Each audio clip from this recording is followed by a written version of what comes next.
Radio Publique Africaine.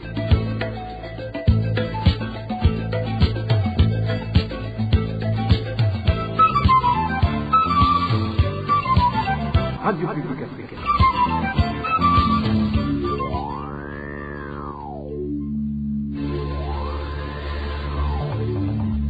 C'est le moment de suivre le journal parlé en français.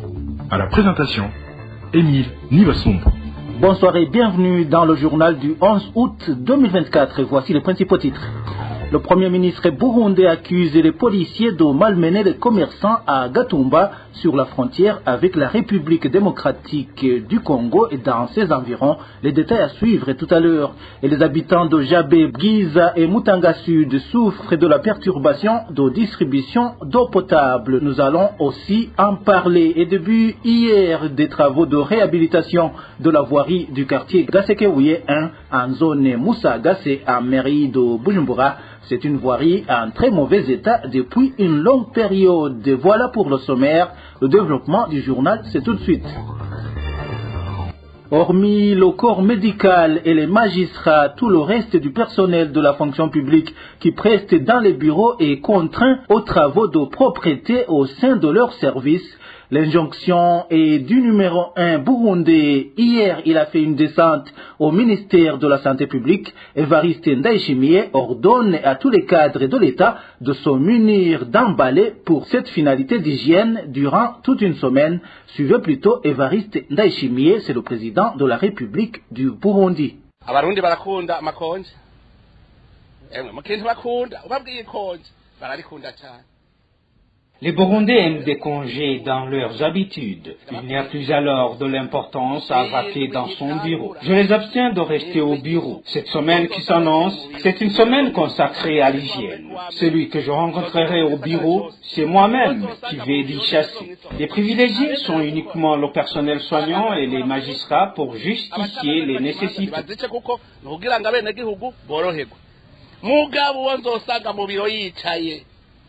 Nibabanze bakubure duhere kuri ikinyene nitwaheza kugira isuku duheze rero tuje ku bindi bikorwa.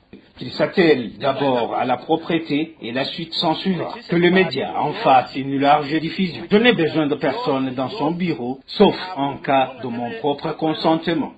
Bazosura mu biro nze kwirabira ingene isuku rimeze. Au sein de l'OLUCOM, l'on déplore l'action procédurale du président de la République qui ne devait pas se prononcer à ce sujet alors qu'il y a des organes techniques qui sont concernés par la question. Suivez Jean Douimana, c'est le porte-parole de l'OLUCOM. Hier, le 10 août 2024, le chef de l'État, son excellence président Ndayishimiye, s'est rendu sur le terrain, spécialement au ministère ayant la santé publique dans ses attributions, où il a recommandé que désormais, à partir de la semaine prochaine, tout le monde est mobilisé de quitter les bureaux afin de vaquer aux activités de salubrité pour que l'hygiène soit une réalité dans notre pays, surtout au niveau de la capitale économique de Bujumbura. Nous, au niveau de l'Observatoire de lutte contre la corruption et les malversations économiques,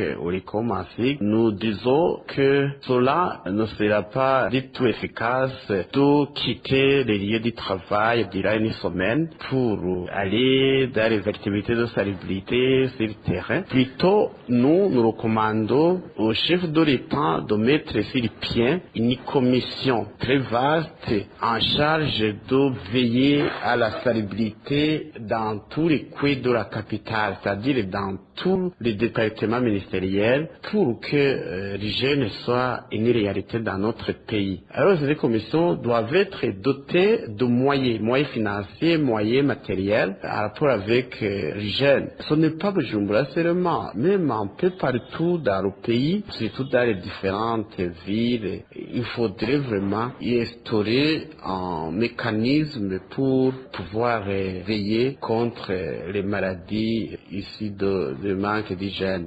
Ce n'est que ça, sinon quitter les bureaux pour passer une semaine en dehors, en train de faire la salubrité, ce n'est pas efficace. Là, il faudrait voir le manque à gagner. Alors, La solution que nous proposons au niveau de l'ORICOM, c'est de mettre sur le pied des différentes commissions en charge de la salubrité des jeunes dans tous les coins, dans tous les départements ministériels. De son côté, la coalition des forces de l'opposition pour le rétablissement de l'accord d'Arusha estime que cette décision du président de la République viendrait suspendre les activités du gouvernement. Selon Frédéric Bamvuginyumvira, président de la CEFOR Arusha, aucune autre activité ne devrait suspendre les activités des services de l'État durant toute une semaine. Je considère que l'approche utilisée par le président de la République n'est pas tout à fait une approche correcte. Pourquoi? Parce que il ne peut pas décréter comme cela que désormais les Burundais aiment des congés et qu'il offre des congés d'une semaine pour que les gens s'adonnent à la propreté de la ville, à lutter contre la malpropreté. La question qui est posée, est-ce que à partir d'une telle déclaration, est-ce que cette déclaration va être suivie des faits? Parce qu'il dit qu'il va circuler toute la capitale pour vérifier si tout le monde n'est pas allé au bureau, qu'il est en train de faire de la propreté là où il doit la faire. Notre question, est-ce que les services de l'État, ils vont stopper pendant une semaine? Mais c'est stopper la marche de l'État. Est-ce que l'État peut stopper toute une semaine alors qu'on n'est pas en congé et faire croire qu'on est en train de bien faire? Les services des finances, les travaux publics, le commerce, les engagements qui ont été pris par-ci, par-là. Est-ce que ça va stopper pendant toute une semaine et pour quelles raisons? Alors que justement, il y a des services qui sont chargés de la propreté de la capitale. Moi, je crois que quelque part, encore une fois, la question est mal abordée. La question est très mal abordée, à tel point que la meilleure façon, c'est de communiquer, discuter avec les partenaires et trouver des voies et moyens appropriés pour que justement l'objectif puisse être atteint. Maintenant, est-ce qu'il devra évaluer? Il devra évaluer et présenter aux Burundais ce que nous avons obtenu comme résultat. De toute façon, peut-être qu'aujourd'hui les Burundais essaient de se cacher, ne pas trop s'exposer pour leur propre sécurité, mais sinon certainement qu'il y a beaucoup d'interrogations. Je souhaiterais que pour vous les journalistes, vous alliez du côté des fonctionnaires de l'État qui vont être frappés par cette mesure et pour comprendre comment eux, de leur côté, ils appréhendent une telle décision. Frédéric Bamvuginyumvira trouve que les habitudes du président d'improviser des décisions ne lui apportent aucun avantage, mais elles devraient plutôt le détruire.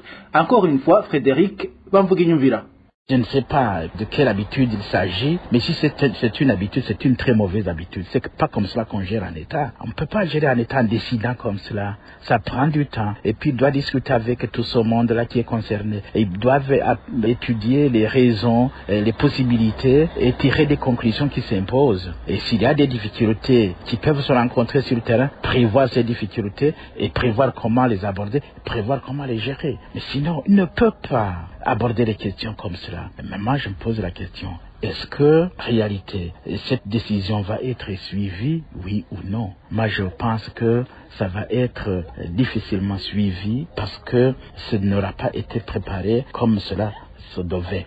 C'est pour cette raison que je dis, il faut quand même des approches appropriées pour ce genre de décision, pour qu'elles puissent être suivies des faits. Sinon, le risque est grand que de telles décisions ne puissent pas être suivies des faits. Qu'est-ce qu'il va faire si ça n'était pas suivi des faits? Il ne pourra pas punir tous ces fonctionnaires de l'État. Je crois que quelque part, encore une fois, la question est mal abordée. La question est très mal abordée, à tel point que la meilleure façon, c'est de communiquer, discuter avec les partenaires et trouver des voies et moyens appropriés pour que justement l'objectif puisse être atteint. Maintenant, est-ce qu'il devra évaluer?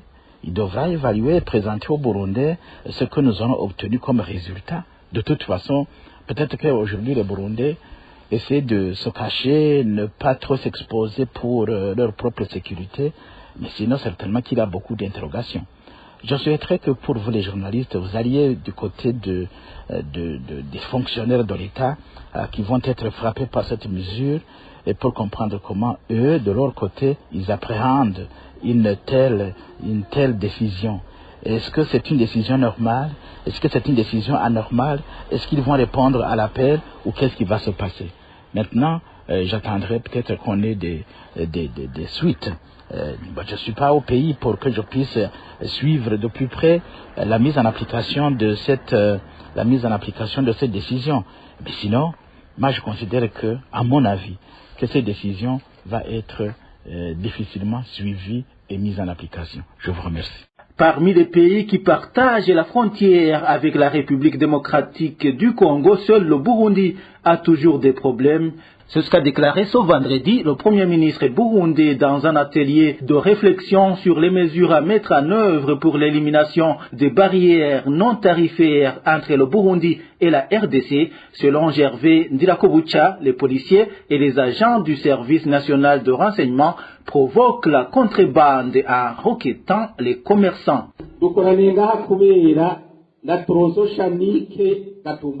Ce qui nous rassemble ici, c'est uniquement le tronçon Chanik-Gatumba, car celui qui est affecté sur ce tronçon ou au lac Tanganyika se voit soulagé, car il ne pourrait manquer plus rien. Mais malheureusement, de tous les 9 pays ou plus qui sont limitrophes à la République démocratique du Congo, seul le Burundi a toujours des problèmes, car je me dis que nous souffrons dans la tête. De tous ces à la République démocratique du Congo, quand dans ce pays les élections sont en cours, seules les frontières du Burundi restent ouvertes.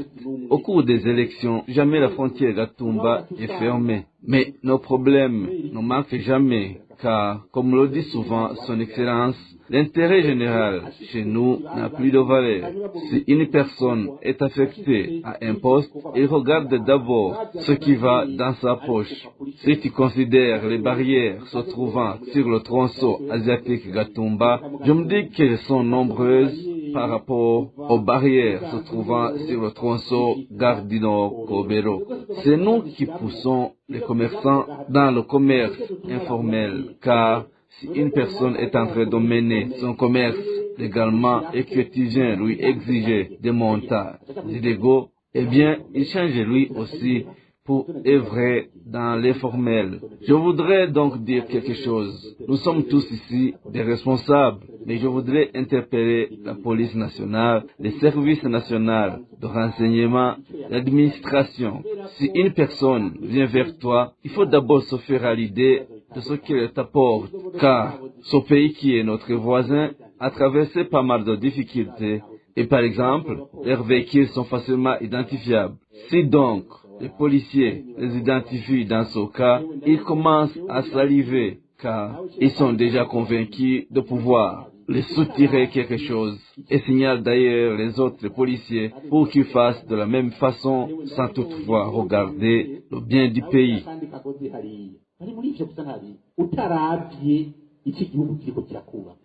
Dans un instant, nous parlons société.